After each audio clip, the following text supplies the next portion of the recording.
Do you want more? More time, more balance, more love, more sex, more money, more real, and less bullshit? This is the Women Wanting More podcast with Dr. Karen Osborne. Real life, real stories, plus real tips to get you more of what you want.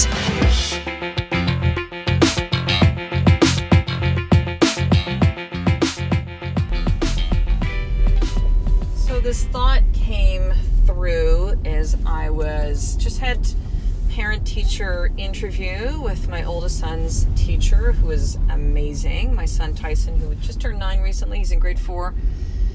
And,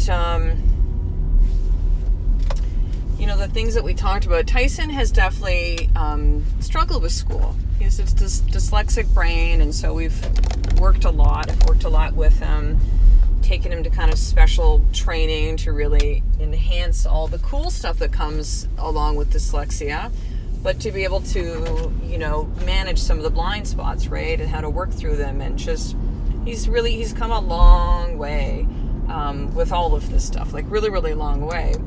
The challenge for Tyson these days is a lot of the social piece. He's a kid that is just, he doesn't fit in the box. I don't want him to fit in the box. I want him to be who he is, but yet you have these social situations, right, with kids who are just kind of like, well, he's not really like me, or, for some other 9-year-olds, he might be considered a little bit kind of immature in the things that he likes or doesn't like, and that's Tyson, right? That's who he is. But it's interesting how when I talk with the teacher, the academic stuff, like, it's just kind of like moving along as it's moving along, right? But the thing that is most important, and what she feels is something for us to really, just have attention on, right? And pay attention to, or what are things to really help with that, is that social piece. It's a part of confidence. It's a part of, it is a basic need for us to connect with other human beings, right? To connect with each other socially. And so I was thinking about that as I walk into the car, and then I thought, well, you know what? In order for us to connect with ourselves, we actually have to connect with other people, which is why I'm calling this episode Connect to Connect. This whole feeling like all of us have felt at some point in our lives, and maybe even still, right? Of just like, there's nobody like me. I'm really different. People don't accept me. They don't see me. They don't understand me, or I'm misunderstood. Like, I literally ran that shtick for decades, It is the whisperings of ego. It is fear. It is the small self that we all have, that we created at some point in our life as children, that said, I'm going to create myself to be this because of what has happened, because of what I'm experiencing, what I'm seeing, what I'm hearing around me, what's being programmed into me at an early age. So I'm becoming this. It's all done very unconsciously. And it is that small self. It is that feeling of scarcity. It's that feeling of I'm not enough. It's the feeling of, I don't feel loved, or I feel abandoned, or I feel misunderstood. And it is a lot of the pieces that, as we start to kind of uncover this, right? We start to kind of go, well, wait a second. What do you mean I'm not enough? I don't really know if that's really true, right? But in order for us to connect back to ourselves, to who we truly are, our higher selves, to heal through a lot of this stuff, whether we've been through a lot of really gnarly stuff as kids, or guess what? Gnarly stuff, by the way, too, is just a parent that was just not able to be there for you. Of them doing their absolute best and just not being available. I love my mom. My mom is 80 years old now. She has, pretty significant dementia. She knows who I am, but, she's in a nursing home. My dad just passed away about 2 months ago, almost 2 months ago. And so something that was her whole life is now gone. And, it's tough for her. But when I was growing up, her way of loving was being either completely just not there, or being overbearing. And that was just what she knew. It took me a lot of years to kind of go, oh, that was what she knew. My grandmother was that way too, right? But yet that created a lot of stuff for me to heal through. And my feeling of, well, that's what love is. And love is controlling. Love is being overbearing. Love is being, dominating. love is, all of these things, or a woman is being all of these things. And so to be able for me to connect into who I really am, for all of us to connect into who we truly are, it's a lot of it's the layers of the onion, right? It's the let me heal through and move through these things, which these life experiences I'm having in relationships is allowing me to see all these pieces. And it sucks, and it's hard, and it's not easy, and most will run from it. But not you. And listen to this podcast for a reason right now. And it is not for you to go throughout life to continue the story which says, I'm all alone and nobody gets me, nobody's like me. I do this for a while, thinking I'm not like other women. I'm just really different from other women, and I am. And we're all different, right? But I never really feel like I fit, like I didn't belong. People didn't really hear me, they didn't really see me. And so I created a me, if you will. That small self, or what's kind of referred to at times too in spiritual texts, the false self of bravado and loud. It was still a piece of me. It's still a piece of me. Listen, there's always going to be a fuck you piece of me. There is. It is who I am. It's the, birth order, youngest, a little bit of a rebel, little rock and roll. That's who I am. That's who I am, right? But the real me, it's not all that. The true me, my higher self, is really loving, is really compassionate, is really feels stuff big. And so as I'm talking to Tyson's teacher and just, some of the confidence that he's feeling, or lack of confidence with some school stuff or with friends, or just want to go outside and play some days because he doesn't feel as connected to his friends who are kind of doing different things. And, he's just in a different space, maturity level. And it's who Tyson is. And that's who he is. And I don't want him to change who he is. But yet at the same time, it is important for him to connect into who he is and his confidence and his power and his certainty, his belief about who he is. There needs to be connection with other people outside of family. It just is, right? We need to be able to connect to connect. We want to connect into ourselves. Well, we have to be able to connect into other people. That just is, right? And so how do we do that? How do we do that as adults sometimes? How do we do that? Whether it's for our kids, whether it's for ourselves, I can tell you right now, as an adult woman being 50 years old, it is hard to kind of be, okay, well, let me reach out and say to somebody, hey, you want to go do something? It seems really strange, right? But I just want you to know that there needs to be other people in your life outside of your immediate family or your extended family, or, your kids and your spouse, or your partner. There needs to be others within your life. We need to connect to connect. We are not designed here on this earth to do this work alone. And this is not about making friends as an adult. It's not about this. I want you to understand that this message that I'm really feeling that you need to hear, that's coming through me, is to know that you are not alone. And to not believe the voice of fear that's inside of you, that's inside of all of us to some extent, saying, nobody gets you, nobody understands you, just play small, keep to yourself, you're just here moving throughout your life alone, right? Or you're going to end up alone, or you're going to No, that's just not truth. That's not the way that we were designed to be. Connection, right? Brene Brown talks about how we are hardwired, physiologically, we are designed for connection. And if we don't get that in a way that's healthy, well, guess what? We're going to look for other pieces. Addictions, right? Being online. Listen, addictions, by the way, can just be anything that we do obsessively that becomes an unhealthy thing. It doesn't have to be it's booze and drugs and sex and pornography. It could be shopping. It could be Facebook, right? It could be the gym, by the way, right? Anything where you feel like you need to do something to not feel the stuff that's going on inside of you, to somehow manage. You don't want to feel the things that are coming up, and you can do something that's going to stuff it down. Food, whatever that thing might be, which is stopping you from feeling. Okay? Disconnecting from yourself. No, that's not the way things are supposed to roll. Now, if you've done that or you're there right now, listen, there is no judgment. We have all done these things in our lives at some extent. Zero judgment. I just want you to know that, like, I see you in all this. And I know that you know that perhaps if this has been your strategy right now, it's not, and by the way, it can be a strategy for a short period of time, right? But not as anything long term. This is not the way it's supposed to be. It can become this thing that you just keep going like deeper and deeper down the rabbit hole, right? And then we just start attracting all these like characters into our life and all these, experiences and all the plot lines of the story of our life that just support that same story, which is I'm all alone, nobody gets me, I'm just designed to be by myself. Like, no, I need you to know that that is just not true. With so much love and compassion, that is just not true. It's not. And the thing that you're so desperately wanting to do is like, who am I? And can I remember who I am?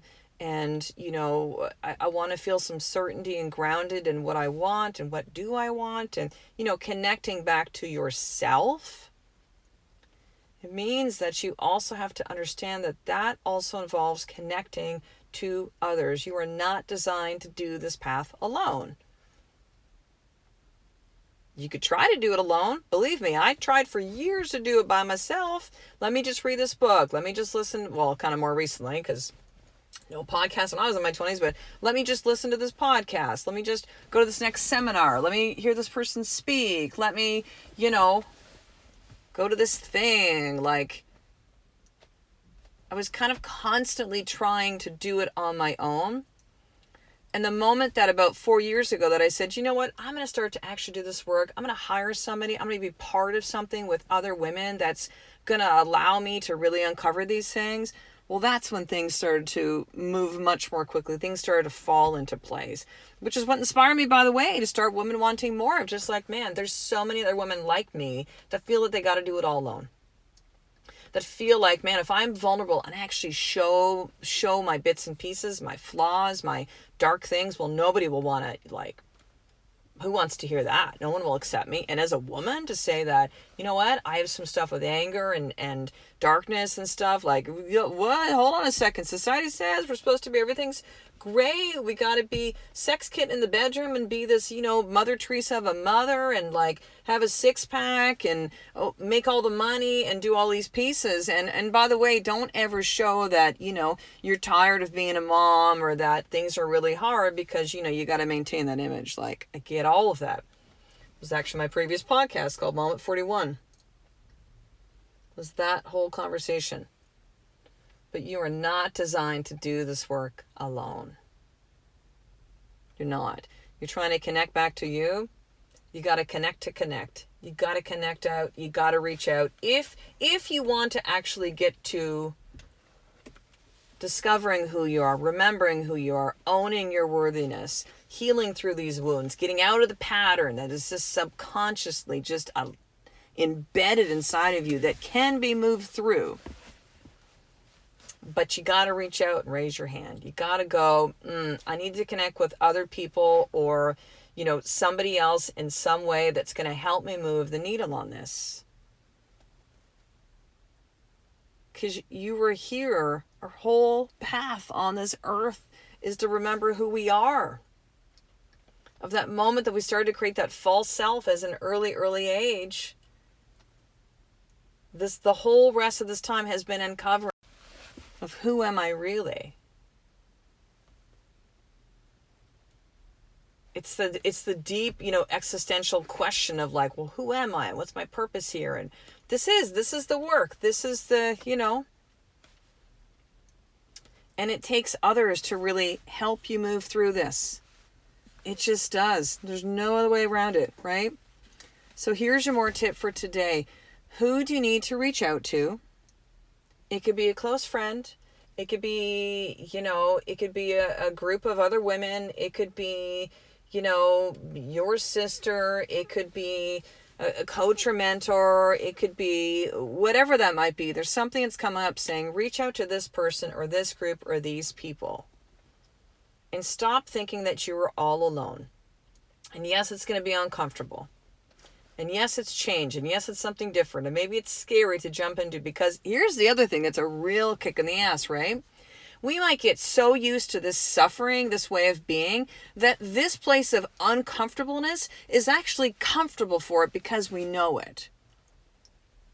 It's a piece of the puzzle when people will say, I know what I'm supposed to do. Why am I not doing these things? I have the resources in place. I know how to lose the weight. I know how to, to have a healthy marriage. I know how to be a good parent. I know how to kill in business. Why do I keep doing this stuff? Why am I sabotaging? Why am I not doing things I need to do?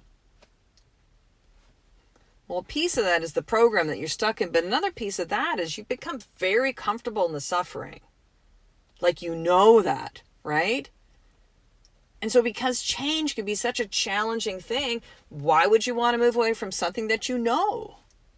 You know pain, you know suffering, you know sadness, you know depression. Let's just stay right there, says ego.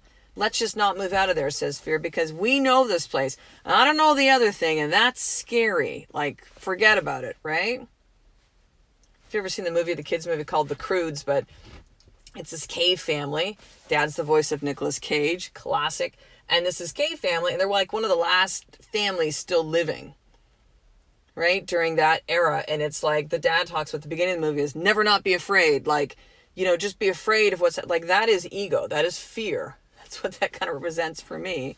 That's the bigger piece. And so when there's that piece of fear that says, don't do that new thing, that different thing, because we don't know that, but we know pain and we know suffering. So we're going to stay right here. Sit your ass down, and we're staying here, right? That is the conundrum. That is the pattern. That's the interrupt that needs to happen. The what's the word I'm looking for? The dismantling, the disruption. That's the word. That's the disruption that needs to happen in order for you to get out of the pattern. And it is really hard to do that on your own. I would almost venture to say impossible. Nothing's ever impossible, but it's really fucking hard. It's really hard. So your more tip is, what is one step you can take to begin to get to where you want to be, where it's not a solo effort. It's not the voice of ego saying that you can't do it, you're not enough, you got to figure it out all by yourself. Okay? And something's going to come to you, and then you need to take that action step in the next 24 hours. If you choose to do this more tip. I shouldn't say you have to. It's a choice. It's always a choice, right? And listen, this is why I coach. I know there's so many, and this was me, right? This is the reason I started coaching, is going, man, I figured out all this stuff, and it took me a long ass time. I want to save you time. I want to save you energy. I want to save you money. I want to save you the suffering of years and decades that I went through trying to figure this stuff out on my own. And finally said, okay, I'm ready to really begin this work and to heal through all this stuff and to own my worthiness and to gain my power and to get clarity on what I want. And when I started to invest in myself and actually do that, everything began to shift. So it's kind of like, when somebody knows, like, this is really cool in a restaurant or a new show or a movie, or you got to read this book and, oh, it's amazing and stuff. Like, why would I not want to share that with you, sister? Like, I just feel absolutely, it's beyond that. I used to say as a chiropractor, like, I feel morally obligated. It's beyond that. This is why I went through all that stuff. It's clear to me. So that I could teach this to you, so I could become who I need to become, so that I could find you and so that you could find me. And this is why my coaching is done at such an intimate level for the most part. Like, yes, there's thousands of women listening to the podcast every single day, and that's beautiful and lovely. But, for a lot of you, they'll be like, okay, the podcast is really great and I love it and it's helped me. A lot of you reach out and thank you for that. That's beautiful and it's great to hear, and I honor you sharing your story and have the courage to reach out. But then it becomes a, well, now what? Right? Where can this work continue? And this is why I've created this new Women Wanting More retreat experience, which will be here in Victoria, BC, Canada in January of 2020, where there will be 12 women. You could be one of them. 12 women that'll go through 2 days of very intense, not ass-kicking, love, compassion, empathy, grace, understanding, peace, sisterhood. For you not to be doing this alone. It'll be you and me and 11 other women, sisters from around the world that are flying in here to Victoria, BC, Canada, beautiful place where people come from all over the world, where we have ocean and mountains and nature all around us, it is the most ideal and amazing place to really do this deep work, to get you from where you are at this crisis, this crossroads of like, I don't know, like what the hell, to where you want to be. To own your worthiness, to own your power, to break out of the subconscious program, to really own the power that you have as divine feminine being. And to leave here with tools to continue this work, but 2 days of absolute transformation. You know, I would see this with my past live events, and this event is going to be run very different than any I've ever done before, with what I now know to be true and what I know that women really need from what you've all shared with me. So right now there's 2 spots that have already been taken. There are 10 left, and this is my application only, right? I need to really see if this is a fit. And so for you to apply, if you're hearing this and you're like, there's something that's resonating, or I've been hearing you talk about this, Karen, or like, I've heard I had one woman who's actually come and she's like, I've been hearing you speak about the live events since you started them about 3 years ago. Like, and this, by the way, this is my first live event. When we do it in 2020 in January, it'll be the first in like 2 years. So there are a lot of women that have been waiting, like there was for this one woman who's going to be there, who's kind of kept missing the ones, and just like, it's time now. And so I'm seeing that within the first less than week, those 2 spots got filled up in the first about 4 days. So I've been on the phone with a lot of women, a lot of you sending applications. But this is how you apply. Okay, so to start the step, you need to email me, drkarenosburn@gmail.com, drkarenosburn@gmail.com, and simply say, Karen, I'd like to apply for the retreat experience. Okay, I will send you an application and go from there. And by the way, check your emails. Oh my goodness, there's a lot of you that reach out to me, and I've said, here's the step, and then I haven't heard from you. And so I don't know if you're not checking, maybe it's in your spam or like whatever, but if you have applied and you haven't heard from me, then reach out again. Okay, then reach out again and send me an email. I check my junk. I check my spam. Okay, drkarenosburn@gmail.com. And you know what? What the hell? This is what I'm feeling right now. You can actually send me a text message. Okay, you can also text me. Send me a text message. Here's my number. For reals, this is my cell number. Okay, 250-589-4811. 250-589-4811. I can't believe I'm doing this, but I'm just feeling like this is it. Send me a text and you can say, Karen, I'd like to apply. Okay? Like, do not miss this opportunity. I'm really seeing right now with the rate of how many applications are coming in, the next 10 spots, the final 10 spots, it'll be filled by the end of November. So if you're feeling this, jump on it. Okay, you want to connect back to who you really are, you got to connect to connect. Connect with me and begin the process. 250-589-4811. Say, Karen, I want to apply for the 112 More retreat. All right, sister. I will talk to the next episode. A Life of More really is one step away of understanding that you got to connect. Connect to connect every single day. I love and appreciate you. To get the show notes of each Women Wanting More episode, including the How to Get More tip, subscribe to the newsletter at drkarenosburn.com/newsletter.